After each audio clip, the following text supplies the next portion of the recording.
Occasion ఏదైనా location ఎక్కడైనా తెలుగువారి వేడుక అంటే ఆలివ్ మిఠాయి ఉండాల్సిందే. రాజశేఖర రెడ్డి గారి హయాంలో చేవేళ్ల చెల్లెమ్మగా హోం మంత్రిగా భారతదేశంలోనే మొట్టమొదటి హోమ్ మినిస్టర్ అంటే సబితా ఇంద్రారెడ్డి గారు పేరు చిరస్థాయిగా నిలిచిపోతాయి.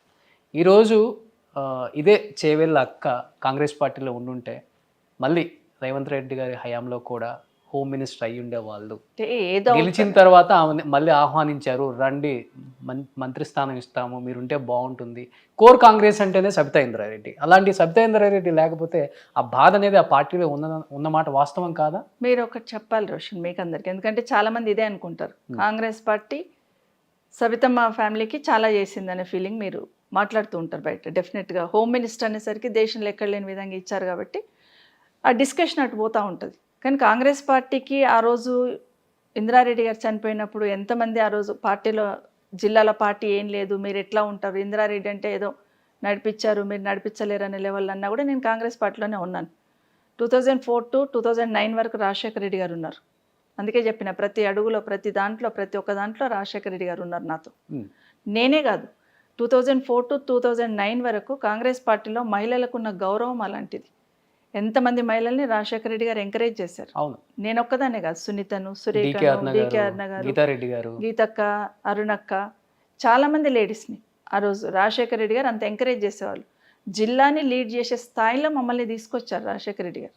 అందులో రంగారెడ్డి జిల్లాని నాకు లీడ్ చేసే ధైర్యాన్ని ఇచ్చారంటే అది ఆషామాషేం కాదు. కానీ 2009 తర్వాత రాజశేఖర రెడ్డి గారు చనిపోయిన తర్వాత మెల్లిమెల్లిగా నాకు కూడా ఇబ్బందులు స్టార్ట్ అయినాయి కదా పార్టీలో. ఒక రకంగా కిరణ్ అన్న మాకు బాగానే సపోర్ట్ చేశాడు, కిరణ్ అన్న ఉన్న రోజులు కూడా సపోర్ట్ చేశాడు. కానీ జగన్మోహన్ రెడ్డి గారి ఇష్యూ వచ్చినప్పుడు మాలాంటోళ్ళని ఇబ్బంది పెట్టారు కదా.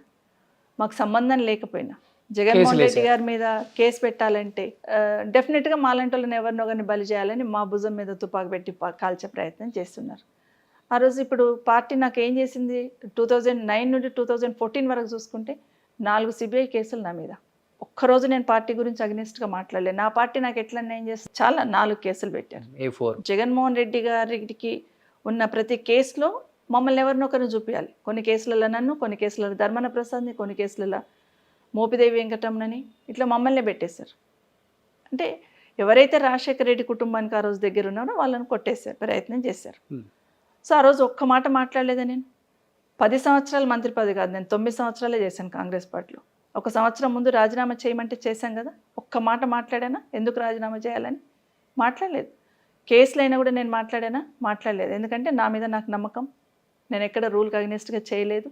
న్యాయస్థానాల మీద నమ్మకం, డెఫినెట్గా అక్కడ నాకు న్యాయం జరుగుతుందని నమ్మకం ఉంది కాబట్టి ధైర్యంగా ఉన్నాను. అంటే నేను అంటున్నాను కాంగ్రెస్ పార్టీ చాలా చేసింది అంటే నష్టం కూడా జరిగింది నాకు. 2014లో సరే, 2009 to 2014 వరకు కేసులు అయినాయి, రిజైన్ చేసినాను, అంతా అయిపోయిన తర్వాత 2014లో పార్టీ నాకు ఎట్లా సపోర్ట్ చేయాలా? అందరికీ ఒకటే టికెట్ ఇస్తాము, 2 టికెట్లు ఇవ్వమన్నప్పుడు నా వరకు వచ్చేసరికి ఆ రోజున్న ఇన్ఛార్జ్ గారు నాతో మాట్లాడుతూ, సరే మా కోమటిరెడ్డి గారి ఫ్యామిలీకి, ఉత్తమ్ ఫ్యామిలీకి, మీ ఫ్యామిలీకి ఎగ్జంప్షన్ ఇస్తాను, మీకు ఒక్కరికి ఎగ్జంప్షన్ ఇచ్చి టికెట్ ఇస్తాను, ఎంపీ ఎమ్మెల్యే 2 ఇస్తామంటే నేను అగ్రి అయ్యాను. నా కొడుకు ఎంపీ అనౌన్స్ చేశారు. చేసినాక తీరా నా టికెట్ అనౌన్స్ చేస్తున్నప్పుడు నో అన్నారు కదా. అప్పుడు నాకు ఎంత దెబ్బ తగిలింది పొలిటికల్గా. నా కొడుకుని గెలిపించుకోవాలంటే ఎంత కష్టం. ఆ టైంలో జిల్లాలో ఏం నింద వేశారు మా అబ్బాయి మీద, అమ్మని కాదని ఆయన ఇబ్బంది పెట్టి తెచ్చుకున్న టికెట్ వాళ్ళ అబ్బాయి అని చెప్పి బ్లేమ్ చేసే ప్రయత్నం చేశారు. దానికి నష్టం ఎవరు చేసినట్టు? మీరు కదా, కాంగ్రెస్ పార్టీ కదా. మీరు ఇస్తామన్నందుకే కదా నేను యాక్సెప్ట్ చేశాను, అదర్వైజ్ నేనే తీసుకునేదాన్ని. నేను లేనప్పుడు నా కొడుకు ఎలా గెలుస్తాడు అనుకుంటాం జిల్లాలో? ఆ బ్లేమ్ చేస్తున్నారు కదా, అట్లా నష్టం జరిగింది పొలిటికల్గా 2014లో. బట్ ఒక్క మాట మాట్లాడాను రోషన్, చెప్పండి మీరు ఎక్కడైనా దిగండి, ఎప్పుడైనా పార్టీకి అగ్నిస్ట్ మాట్లాడానా? నేను మాట్లాడలేదు. ట్రై చేశాము, మా బాబు ఓడిపోయినాడు. 2009 to 2014 వరకు నేను ఏమీ లేను కదా, పవర్లో కూడా లేను, ఏమీ లేదు కదా, మా కుటుంబానికి సీట్ ఇవ్వలేదు కదా, సీట్ ఇవ్వలేదు కాబట్టి. మా అబ్బాయి ఏమో ఓడిపోయాడు, నాకేమో సీట్ ఇవ్వలేదు మీరు. అయినా కూడా నేను పార్టీకి సర్వీస్ ఇచ్చిన కదా, పార్టీకి సర్వీస్ చేసిన కదా, పార్టీ జెండా పట్టుకొని పనిచేసిన కదా. అయినా మీరు ఓ పెద్ద మనిషిని తీసుకొచ్చారు పార్టీలోకి, కనీసం మాట వరుస కూడా అడగలేదు, రైట్?